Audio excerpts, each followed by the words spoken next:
नमस्कार. मी प्राध्यापक रवी शेळके आपल्या सर्वांचं शिक्षश्री करिअर काउन्सिलिंग या YouTube चॅनलवरती पुन्हा एकदा स्वागत करतो.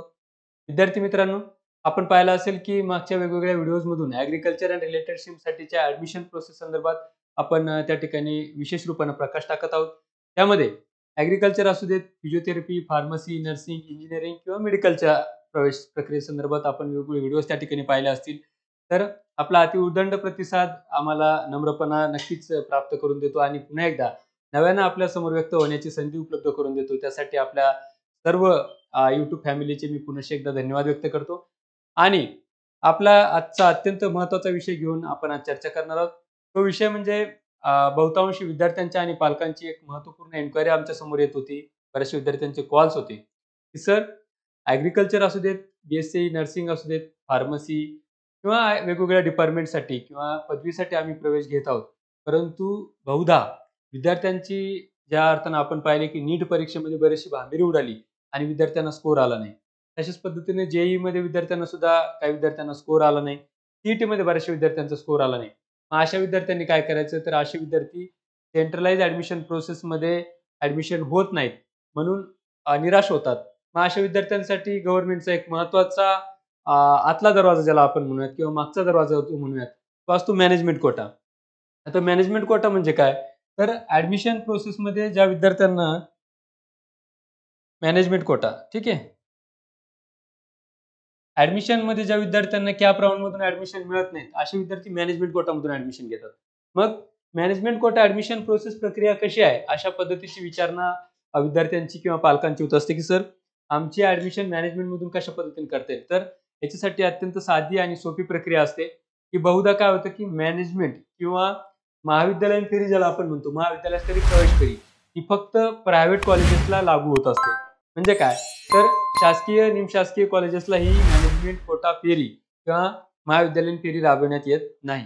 म्हणून प्रायव्हेट कॉलेजसाठी जर तुम्हाला कुठल्याही महाविद्यालयासाठी महाराष्ट्रभरात ॲडमिशन घ्यायचं असेल, तर त्यासाठी तुम्हाला सर्वात महत्त्वाचं काम करायचं की तुम्हाला कुठल्याही डिग्रीसाठी ॲडमिशन घ्यायचं असेल, तर CET सेलच्या पोर्टलवरती जाऊन तुम्हाला सर्वप्रथम रजिस्टर व्हायचंय. म्हणजे काय, तर तुम्हाला आत्ताच्या आत्ता ऑनलाईन फॉर्म भरायचा आहे किंवा तुम्हाला जर पुन्हा एकदा पूर्ण राउंड होईपर्यंत जरी तुम्हाला फॉर्म भरता नाही आला, तर ज्यावेळेला मॅनेजमेंटचे डेट्स असतात किंवा सेंट्रलाइज ॲडमिशन प्रोसेस संपल्यानंतर महाविद्यालय कोटा भरला जातो, त्यावेळेला सुद्धा पोर्टल चालू असतं, त्यावेळेला सुद्धा तुम्ही ऑनलाईन फॉर्म भरू शकतात. परंतु बहुधा काय होतं की बऱ्याच वेळा ते पोर्टल बंद होऊन जातं आणि ॲडमिशन प्रोसेससाठी जे पूर्वी फॉर्म भरलेले आहेत त्याच विद्यार्थ्यांना इन करून घेतलं जातं. म्हणून आता तुम्हाला BSc ॲग्रीकल्चरसाठी 17 जुलै ही शेवटची तारीख आहे किंवा BSc नर्सिंगसाठी 21 जुलैपर्यंतची डेट वाढवून देण्यात आली. तर तुम्हाला मॅनेजमेंट कोट्यातून जर प्रवेश घ्यायचा असेल, तर तुम्ही विद्यार्थ्यांनी आत्ताच्या आत्ता ऑनलाईन ॲडमिशन फॉर्म भरून घ्यायचा आहे. आपण मॅनेजमेंट कोट्याची ॲडमिशन प्रक्रिया समजून घेत असताना विद्यार्थी मित्रांनो, महत्त्वाची आपण प्रवेश प्रक्रिया या ठिकाणी पाहतो की 28/8 ते 31/8 पर्यंत आपल्याला मॅनेजमेंट कोट्याचे ॲडमिशन ॲग्रीकल्चर राउंडसाठी होणार आहे. कधी? 28 ऑगस्ट ते 31 ऑगस्टच्या दरम्यान महाविद्यालयाचे ॲडमिशन प्रोसेस, जे की आपण मॅनेजमेंट कोटा ॲडमिशन लेव्हल म्हणत असतो, ती आपली 28 ऑगस्ट ते 31 ऑगस्टच्या दरम्यान पूर्ण होणार आहे.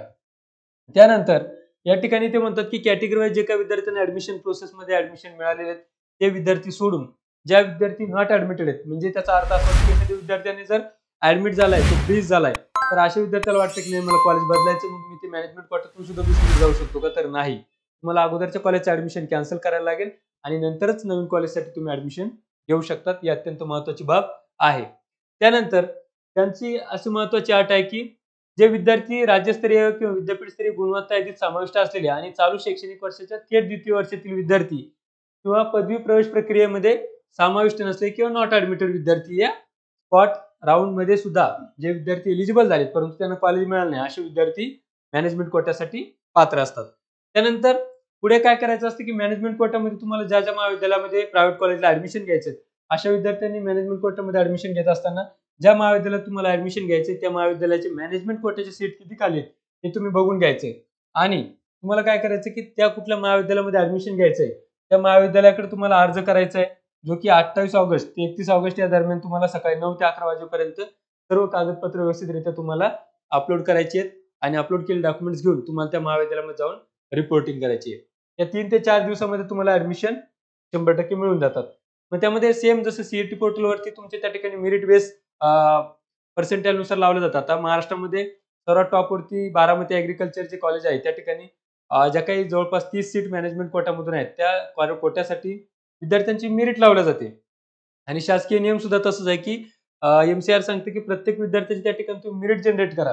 जे विद्यार्थ्याला टॉप मेरिट असेल आणि रिझर्वेशन ज्याचं असेल त्या मेरिटनुसार तुमचे त्या ठिकाणी मेरिट लिस्ट बनवलं जाते आणि महाविद्यालयाच्या लॉगिनद्वारे त्या विद्यार्थ्यांना ऍडमिट केलं जातं. तर सेम प्रोसेस आहे. सीईटी पोर्टलवरती तुम्ही रजिस्ट्रेशन करून घ्यायचे, तुमचे ओरिजिनल डॉक्युमेंट्स घेऊन महाविद्यालयामध्ये जायचे आणि तुमच्या पर्सेंटाईलनुसार रिझर्वेशन पॅरामीटरनुसार तुम्हाला त्या महाविद्यालयामध्ये प्रवेश देय केला जातो. मग महाविद्यालयाची मॅनेजमेंटची फीस काय असेल हा एक महत्त्वाचा प्रश्न आपल्या सर्वांचा आहे.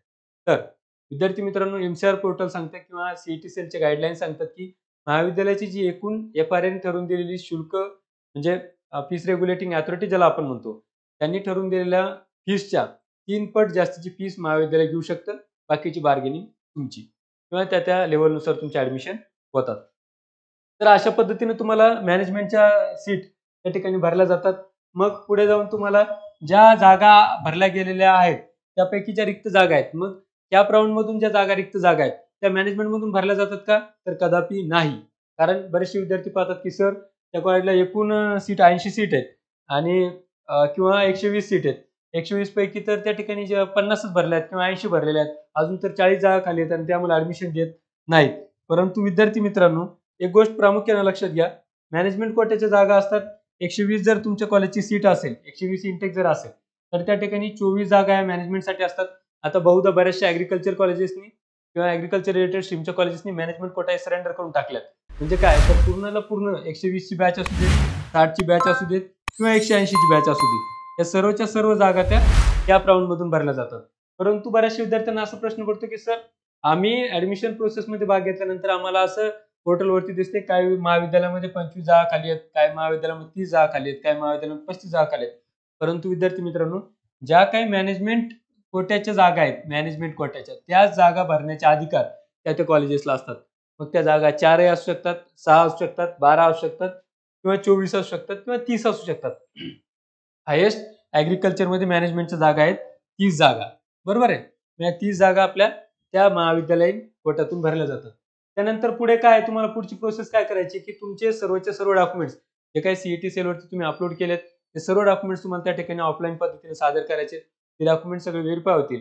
त्यामध्ये कास्ट, व्हॅलिडिटी, नॉन क्रिमिलियर, तुमचं 10वी 12वीचे मार्कशीट, त्यानंतर शेतकरी असल्यास दाखला, इतर रिझर्वेशन तुमचं काय असेल तर ते. त्यानंतर तुम्हाला 1000 रुपये सीईटी सेलला पे करायची आहे. किती? 1000 रुपये तुम्हाला त्या सीईटी सेलला जागा स्वीकृती शुल्क आपण त्याला म्हणतो की सीट अलोकेशन चार्जेस, ते 1000 रुपये तुम्ही भरल्यानंतर लॉग इन करून तुम्हाला ऍडमिट केलं जातं त्या महाविद्यालयाकडून आणि तुमचं ऍडमिशन होतं. तर विद्यार्थी मित्रांनो, अशा पद्धतीने अगदी साध्या आणि सोप्या पद्धतीमध्ये मॅनेजमेंट कोट्याचे ऍडमिशन भरल्या जातात. ज्या विद्यार्थ्यांना कमी मार्क्स आहेत किंवा अशा विद्यार्थ्यांना मार्क्स असून सुद्धा काही महत्त्वाची महाविद्यालय आपल्याला घ्यायची आहेत, ए ग्रेड महाविद्यालय घ्यायची आहेत, या राऊंड मधून जाण्याच्या वेळी त्यांना मॅनेजमेंट मधून सीट बुक करायची आहेत, तर असे विद्यार्थी सुद्धा आमच्या करिअर काउन्सिलिंगकडे आपण कॉन्टॅक्ट करून तुम्हाला नक्कीच चांगलं महाविद्यालय मिळवून देण्यासाठी 100% प्रयत्न करू. त्याबरोबरीनं आपल्याला बारामती सारखं आयसीआर अक्रेडिटेड कॉलेज पाहिजे असेल किंवा ए ग्रेड कॉलेजेस हवा असतील तर यासाठी सुद्धा तुम्ही मॅनेजमेंट कोटामध्ये आत्ताच रजिस्टर करू शकतात. त्या महाविद्यालयासाठी जाऊन तुम्ही संपर्क करू शकतात.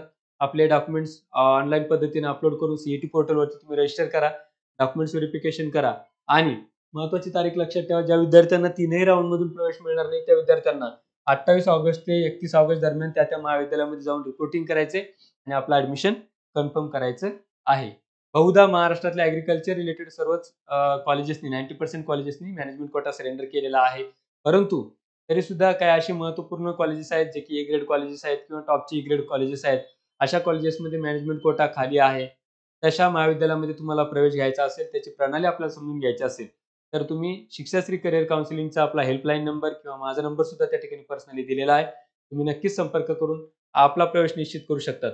आणि अशाच प्रकारची अत्यंत महत्त्वाची आणि आपल्यासाठी लागणारी पुढची सिरीज म्हणजेच ऍडमिशन झाल्यानंतर पुढे काय, अशा महत्त्वाच्या माहितीसाठी आपण शिक्षाश्री करिअर काउन्सिलिंग या युट्यूब चॅनल नक्की लाईक करा, शेअर करा आणि सबस्क्राईब करायला मात्र विसरू नका.